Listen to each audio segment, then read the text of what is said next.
पाठवतो आणि टंचाई दूर करण्याचा आपण प्रयत्न करतो. तर भाषा सल्लागार समितीचे अध्यक्ष यांनी हिंदी भाषेच्या संदर्भात आपल्याला एक पत्र दिलंय.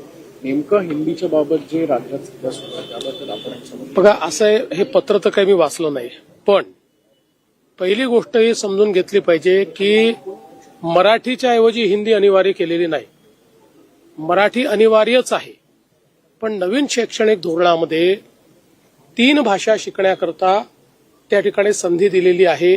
3 भाषा शिकणं अनिवार्य आहे आणि या 3 भाषांपैकी 2 भाषा या भारतीयच असल्या पाहिजेत अशा प्रकारचा नियम आहे.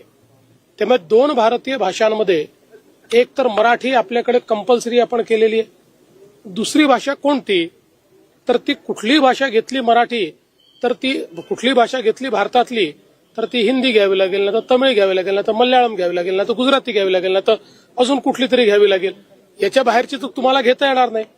आता याच्यामध्ये ज्यावेळेस समितीने मंत्र्यांच्या अध्यक्षतेखाली जी कमिटी होती त्यांच्याकडे रिपोर्ट दिला, त्यावेळेस तिसरी भाषा जी आहे ही जर हिंदी ठेवली तर त्याचे शिक्षक आपल्याकडे उपलब्ध आहेत. त्यामुळे त्यातनं आपल्याला अधिकच्या शिक्षकांची आवश्यकता पडणार नाही. इतर भाषा ठेवल्या, समजा मल्याळम ठेवली, कन्नड ठेवली, गुजराती ठेवली, तर त्याचे शिक्षक उपलब्ध नाहीत आणि म्हणून कुठेही अतिक्रमण नाही. तर ही त्यांची शिफारस आहे.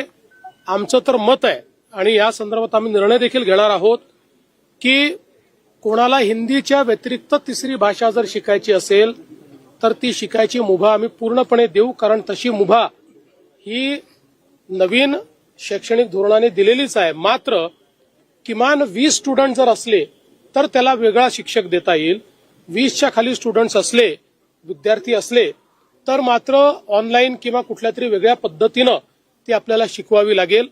विशेषतः आपल्याला माहिती आहे की आपल्या बॉर्डरच्या एरियामध्ये जे आपले सीमावर्ती भाग आहेत, या भागांमध्ये अनेक वेळा अशा प्रकारचे शिक्षकही उपलब्ध असतात आणि अशा प्रकारची द्विभाषा पद्धत देखील त्या ठिकाणी असते.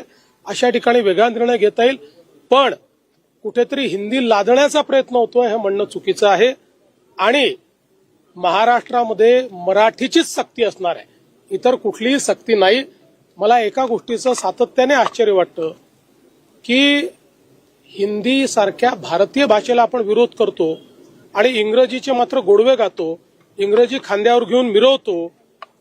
या संदर्भात मात्र मला आश्चर्य वाटतं की आपल्याला इंग्रजी जवळची आणि भारतीय भाषा दूरची ही का वाटते, याचाही विचार कुठेतरी केला पाहिजे. सर, सलाम खोपटेंनी